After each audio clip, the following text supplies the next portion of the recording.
All right, does everyone have glasses? I got a glass, but it's empty. We're gonna change glass. My name is Heiko. We're at the new Paltz Brewing Company. We're in our tap room right now, and I'm here with two Arons, and actually I'm the third Aron with my Hebrew name. We have Aron from Cousins Brewing out in Wappinger Falls. Wappingers, yeah. And we got another Aron over here for Hyde Park. If we could just talk about you and what you do and your brewery. How'd you got into brewing? Yeah, well, it's real simple. I mean, I got a 1 gallon brew kit for a Christmas gift. It was a gag gift, I don't know, 9 years ago. Mm-hmm. And it just kind of steamrolled from there. I just started making my own recipes, doing my own thing. Mm-hmm. Bumped up to a 5 gallon brew kit, put a kegerator in my basement. The wife was hating it because it was in the kitchen all the time. And then I started entering competitions, and I got a little bit of notoriety, and I had somebody reach out to me to invest and start a brewery. So I started on a 1-barrel system, and from there we just brewed in my garage, and had somebody reach out to us, open up a tasting room, and now I'm on a 5-barrel system, and we strictly use New York ingredients. We don't use anything outside of New York. So all my beers are designed to be New York and Hudson Valley style beers, and I go for that more old school, traditional style brewing where I don't get real sciencey on it. I just like the ingredients to do the speaking, and all the malt is very malt forward brewing. That's what I like to do. That's right. So Aron is recognized as a farm brewer within the state of New York. So that's his background there. Specialize in stouts. I love stouts. I do a lot of stouts. Mm-hmm. And now we have the other Aron here. You started, I think, in Hudson. I actually started for the Dutch Ale House in Saugerties, New York. Until I got an opportunity to go work for Hudson Brewing Company, which was a lot closer to where I live. I loved it. I worked there for a long time, but then I yet again got another opportunity to go work for Hyde Park Brewing Company, which is one of the oldest brewing companies in New York. So it's really like a huge honor to just be like a part of that team. But yeah, I sort of do. I like to try to go a little bit outside the box and like always try to come up with slightly new stuff. So like I just did a wit beer and I threw a little bit of chamomile in mine. Yeah, I'm just always trying to do some new things. Very good. For those that may know me or don't know me, I'm the brewer here and specialize mostly on German style beers. I spent time studying brewing in Germany, and so that's pretty much my background. So it gets pretty interesting because we have Aron over here who enjoys the porters and the stouts, and you guys do the IPAs, and you got me on the other side of the spectrum where it can get pretty interesting because in German brewing we don't really do the porters or the stouts. It's more on the Bock beer is our dark beer. It's a dark lager beer. And start with Kölsches. Start with a Kölsch. What do we have here? We've got a Reissdorf Kölsch. We have a Finback Kölsch. Nice. Millhouse Kölsch. Awesome. All right. Go ahead. You want to pick which Kölsch we're cracking open first? I feel like we should leave the German one for last. Yeah, let's do. Or do you want to leave? Do you want to start with a staple? You know. We can compare the other ones. That's Since this is a German staple, let's go with that. That's what I'm saying. You get a good base. Reissdorf was founded in 1829, so it's probably the longest running Kölsch recipe. And you guys get your cups ready too? That's a good staple. Reissdorf Kölsch. Wow, pours great. So this comes from the original city of Cologne, we'll say in English. This is what's considered as a champagne of beers. So it should be very nice, refined. The biggest ingredient will be like a Pilsner grain. It's crystal clear. Yeah. Yep. Awesome. And we are getting it from a can, so you guys take some too. Yeah. Cheers. Cheers. Cheers. Cheers to Sorry, I the drank. first, hopefully, Nah, of you're many good. sessions here. So, Nice, clean. Wow. Absolutely. Absolutely. Crisp with a subtle sweetness on the finish. Yeah. I get a lot of sweetness in the background. I think it's delicious. A very good Kölsch. People say it's a summer beer. It's all year round beer. Definitely. You know, I don't do the tradition like where. yeah. Not that I hate it, but you know, I just feel any beer could be a year-round beer. Stouts, Kölsches, anything. It's just a matter of what mood you're in to drink it. One of the things that I like I about love it. Kölsch is that they're one of the faster fermenting lagers. Yeah. You know? Yeah. Yeah. Got a And Kölsch right now in my bright time, my fermented. Oh, nice. very good. Very good. With New York grain. All New York Awesome. grain. Absolutely.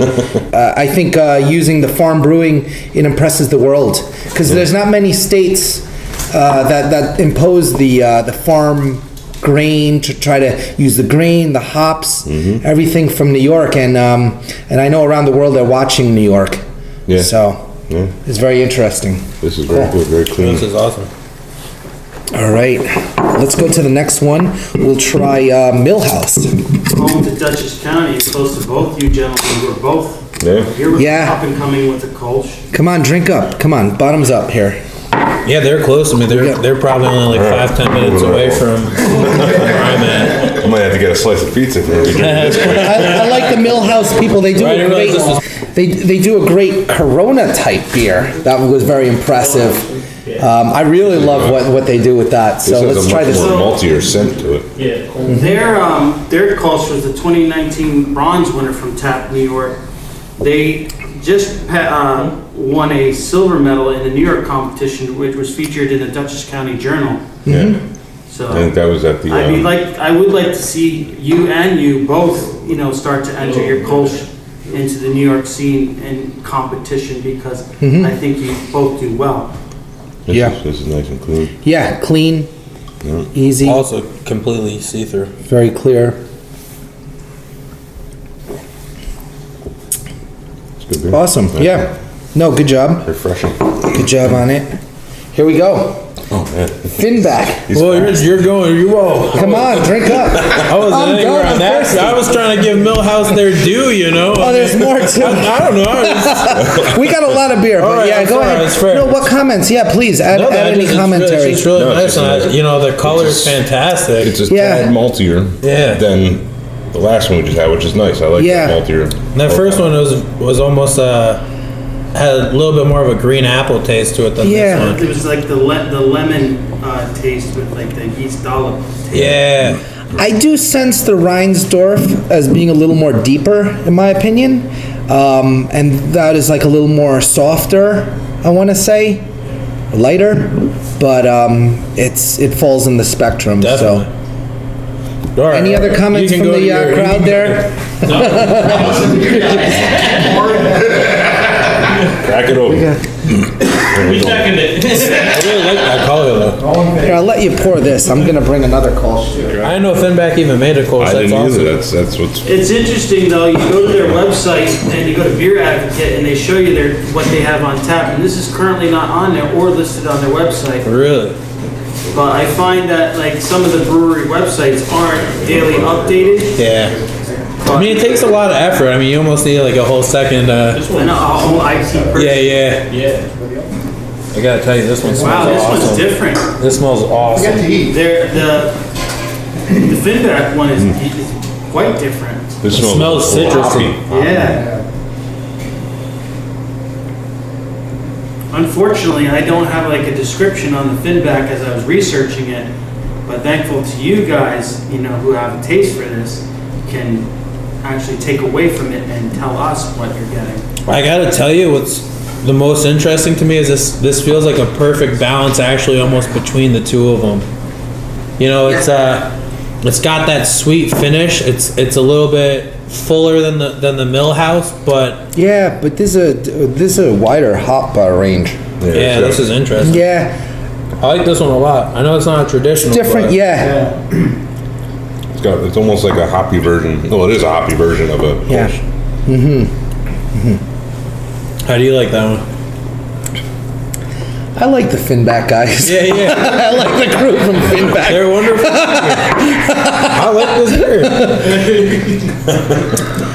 Well, yeah, it doesn't hold the traditional style. I'm sure they don't. It's their own creativity, and I think they do a great job with a lot of their beer styles. That adds more of the creativeness. It doesn't. I don't feel it fits in the classical style.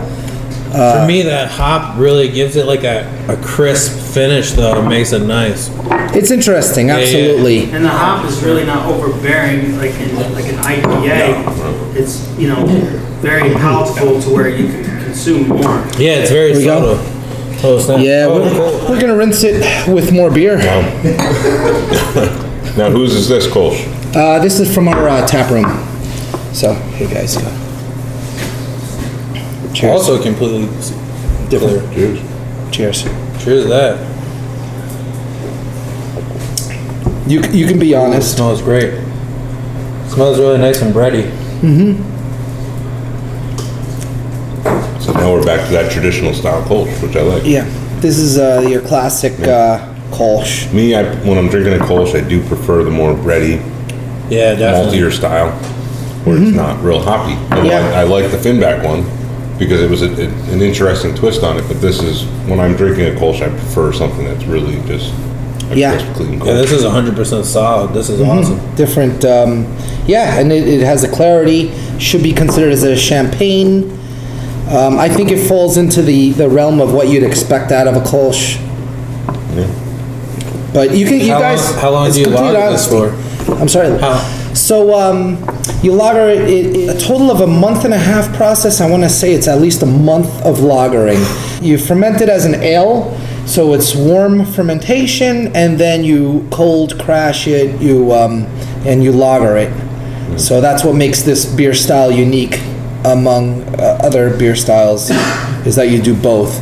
Because the Northern German, they wanted to have something like in the South, lagering, but they officially agreed to keep it as top fermenting beer. So it's a German ale yeast, but it incorporates the loveliness from the southern, that you get out of a southern beer style of lagering. That's pretty cool. Cheers.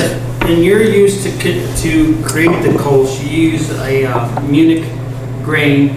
I do believe, what I read from Millhouse, they use a Vienna malt Sure. to create their... Or a blend. You could blend it. I actually And use of course, Pilsner. I use a little Pilsner in mine, yeah. Yep. It should have those elements in there. Yeah. So. Awesome. All right. I don't think there's any other Kölsches.